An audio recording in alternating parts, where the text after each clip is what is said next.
സ്ഥാനാർത്ഥികൾ മർക്കസ് മീഡിയയോട് സംസാരിക്കുകയാണ്. എല്ലാവരും ഇവിടെ ഉണ്ട്. എങ്ങനെയാണ് തെരഞ്ഞെടുപ്പിനെ കാണുന്നത്? ഷാറാണോ? ഷാറന്നെ, വിജയസാധ്യതകളൊക്കെ ഉണ്ടോ? നിങ്ങൾ ഒരുപാട് പ്രകടന പത്രികകളൊക്കെ അവതരിപ്പിച്ചിട്ടുണ്ട് വിദ്യാർത്ഥികൾക്ക് മുമ്പിൽ. അതൊക്കെ നടപ്പിലാക്കാനുള്ള കാര്യങ്ങൾ കൂടിയാണ്. നടപ്പിലാക്കും നമുക്ക് പ്രതീക്ഷിക്കാം അല്ലേ? ഷാറന്നെ, എങ്ങനെയാണ് നിങ്ങളെ വിജയസാധ്യത എങ്ങനെ കാണുന്നു? ജയിക്കുമോ? വോട്ടർമാരോടൊക്കെ പ്രതികരണം എങ്ങനെയാണ്? ഷാറന്നെ, okay, all the best, thank U.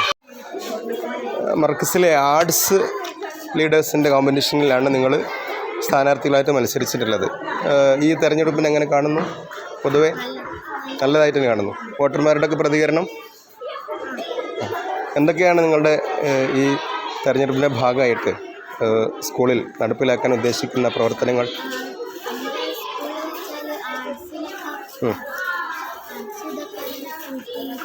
ഈ ആനുവൽ ഡേ പ്രോഗ്രാമൊക്കെ ചിയറബിളാക്കും, സൂപ്പറാക്കും.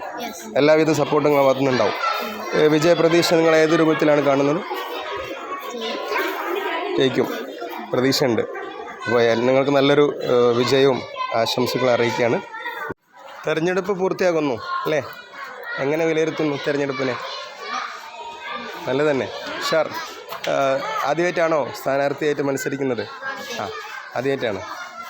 ഒരു സ്ഥാനാർത്ഥിയായിട്ട് മത്സരിക്കുമ്പോൾ മാനസിക സമ്മർദ്ദം മറ്റ് പ്രയാസങ്ങളൊക്കെ ഉണ്ടായിരുന്നോ? ഇല്ല, നല്ല ആത്മവിശ്വാസമുണ്ട്. സ്പോർട്സ് വിഭാഗത്തിലാണ് നിങ്ങൾ മത്സരിക്കുന്നത് അല്ലേ? എന്തൊക്കെയാണ് നിങ്ങളുടെ ഭാവി പ്രവർത്തനങ്ങൾ?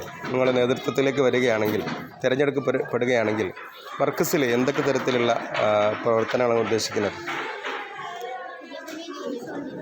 നമ്മുടെ സ്പോർട്സിൻ്റെ ഭാഗമായിട്ട് ഇപ്പോൾ സ്പെഷ്യലായിട്ട് സ്പോർട്സ് ഇനത്തിലുള്ള സ്പെഷ്യൽ മാർക്ക് ലിസ്റ്റിൻ്റെ ഒരു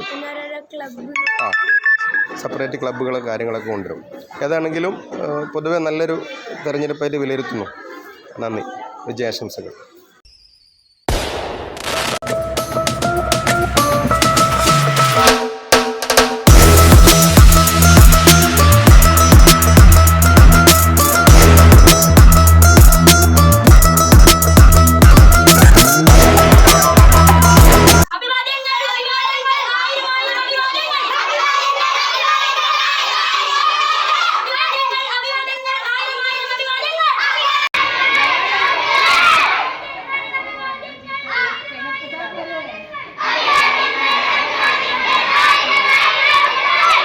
നമസ്കാരം. നമ്മുടെ അക്കാഡമിക് ലീഡറായിട്ട് തിരഞ്ഞെടുക്കപ്പെട്ട, ഈ സ്കൂളിലെ മെയിൻ ലീഡറായി തിരഞ്ഞെടുക്കപ്പെട്ട പ്രിയപ്പെട്ട അഹിയാൻ നമ്മുടെ കൂടെ ഉണ്ട്. അഹിയാൻ, എങ്ങനെയുണ്ട്? നല്ല സന്തോഷമുണ്ട്. ഇങ്ങനൊരു റിസൾട്ട് പ്രതീക്ഷിച്ചിരുന്നോ? പ്രതീക്ഷയില്ല, ഒരു സർപ്രൈസാണ് അല്ലേ? ഓക്കെ, വളരെ സന്തോഷമുണ്ട്. പിന്നെ എന്താണ് നിങ്ങളോട് വോട്ടർമാരോട് പറയാനുള്ളത്?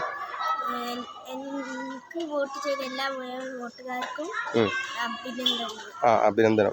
നിങ്ങൾ സ്കൂളിൻ്റെ നന്മയ്ക്ക് വേണ്ടി ഉഷാറായിരിക്കും പ്രവർത്തിക്കും. ഓക്കെ. ആർട്സ് വിഭാഗത്തിൽ വലിയൊരു മാർജിനിൽ തിരഞ്ഞെടുക്കപ്പെട്ടു. ആമിർ എന്ത് പറയുന്നു? സന്തോഷത്തിലാണോ? ഇത്ര വലിയൊരു വിജയം പ്രതീക്ഷിച്ചതാണോ? ഒരിക്കലും ഇല്ല. എത്ര വോട്ടുകൾക്കാണ്? അതായത് ഏകദേശം 80% വോട്ടുകൾ ഉണ്ട് അല്ലേ? നല്ലൊരു വിജയം തന്നെ. അപ്പോൾ കുട്ടികൾക്ക് നിങ്ങളെ വലിയൊരു പ്രതീക്ഷയുണ്ടെന്ന് ചുരുക്കം. എന്താണ് തീരുമാനം? അവരുടെ പ്രതീക്ഷയ്ക്കനുസരിച്ച് നല്ല പെർഫോമൻസ് ഉണ്ടാവും. ഓക്കെ, എല്ലാ പരിപാടിയും വളരെ സജീവമായിരിക്കും. വോട്ടർമാർക്ക് നിങ്ങൾ എന്താ കൊടുക്കുന്നത്? എനിക്ക് വോട്ട് ചെയ്ത 33 വോട്ടർമാർക്കും ഞാൻ നന്ദി അറിയിക്കുന്നു. ഓക്കെ. ഈ ഇത്തവണ അർജന്റീന ട്രോഫി അടിച്ചതുപോലെ തോന്നുന്നുണ്ടോ? സർപ്രൈസായി. സ്പോർട്സ് വിഭാഗത്തിൽ തിരഞ്ഞെടുക്കപ്പെടുമെന്ന് വിചാരിച്ചില്ല. വാശിയേറിയ പോരാട്ടമായിരുന്നു അല്ലേ? എതിർ സ്ഥാനാർത്ഥിയെ എത്ര വോട്ടിനാണ് തോൽപ്പിച്ചത്? 16. കേവലം 1 വോട്ടിൻ്റെ ഭൂരിപക്ഷത്തിൽ നിങ്ങൾ ജയിച്ചത്. അപ്പോൾ അതിനനുസരിച്ച് നിങ്ങൾ പെർഫോം ചെയ്യും. എന്താണ് പ്രിയപ്പെട്ട വോട്ടർമാരോട് നിങ്ങൾക്ക് പറയാനുള്ളത്? എന്നെ വോട്ട് ചെയ്തവർക്ക് എല്ലാവർക്കും എൻ്റെ വക നന്ദിയുണ്ട്. ഈ നമ്മുടെ വരാനിരിക്കുന്ന സ്പോർട്സ് ആൻഡ് ഗെയിംസിലൊക്കെ നിങ്ങളുടെ ഭാഗത്തുനിന്ന് നല്ല ഇടപെടലുണ്ടാവും. ഒരുപാട് നല്ല നല്ല കാര്യങ്ങളൊക്കെ കൊണ്ടുവരും. ഓക്കെ, അപ്പോൾ എല്ലാവർക്കും നന്ദി. നമസ്കാരം. നമ്മുടെ കൂടെ ഈ 2024-25 തെരഞ്ഞെടുപ്പിൻ്റെ പ്രവർത്തനങ്ങൾക്ക് നേതൃത്വം കൊടുത്ത പ്രിയപ്പെട്ട ടീച്ചേഴ്സ് നമ്മളെ കൂടെ ഉണ്ട്. നമുക്ക് അവരുടെ അടുത്ത് 1-2 കാര്യങ്ങൾ ചോദിക്കാനുണ്ട്. എങ്ങനെയാണ് ഈ തെരഞ്ഞെടുപ്പിനെ നിങ്ങൾ കാണുന്നത്? ഒന്ന് പ്രതികരിച്ചാൽ. അതെ, നമ്മുടെ ഇന്ത്യ രാജ്യം ഒരു ജനാധിപത്യ രാജ്യമാണ്. ഇവരൊക്കെ ഭാവിയിലെ വോട്ടർമാരാവേണ്ടവരാണ്. അപ്പോൾ അവർക്ക് ഇപ്പോഴും തന്നെ എന്തെങ്കിലും ഒരു പരിശീലനം അതിൽ ഏറെക്കുറെ വിജയിച്ചതായിട്ട് നിങ്ങൾക്ക് തോന്നുന്നുണ്ടോ? ഒരു ഒരു ഒരു വോട്ടെടുപ്പിൻ്റെ ഒരു ഫീലിംഗ് നമുക്ക് ഉണ്ടാക്കിയെടുക്കാൻ സാധിച്ചു സത്യത്തിൽ അല്ലേ? ഓക്കെ, സന്തോഷം. അതെ, വലിയ മാനസിക സമ്മർദ്ദം നേരിട്ടതായിട്ട് അനുഭവപ്പെട്ടു. കുട്ടികൾ എങ്ങനെയാണ് പ്രതികരിക്കുന്നത്? വോട്ടർമാരെങ്ങനെ പ്രതികരിക്കുന്നു ഇതിനോട്? Okay okay. സ്ഥാനാർത്ഥികളുടെ വിജയപ്രതീക്ഷ അവരെന്താ പങ്കുവെക്കുന്നത്? നല്ല കോൺഫിഡൻസ് ഉണ്ട്. ഓക്കെ. ഇതിലൂടെ കുട്ടികൾ നമ്മൾ ശ്രദ്ധിക്കാത്ത എങ്കിൽ നമ്മൾ നടപ്പിലാക്കേണ്ട പുതിയ വല്ലതും നിങ്ങളടുത്ത് അവർ ഷെയർ ചെയ്തോ? പല പുതിയ കാര്യങ്ങളും. പ്രധാനമായിട്ടും നമ്മൾ ഇത്തരം അവസരങ്ങൾ കൊടുക്കുന്നതിലൂടെ നമുക്കൊരുപാട് നേട്ടങ്ങൾ ഉണ്ടാക്കിയെടുക്കാൻ സാധിക്കും. അപ്പോൾ ഏതാണെങ്കിലും നിങ്ങൾ ചെയ്ത സേവനങ്ങൾക്ക് ഒരുപാട് നന്ദിയുണ്ട്.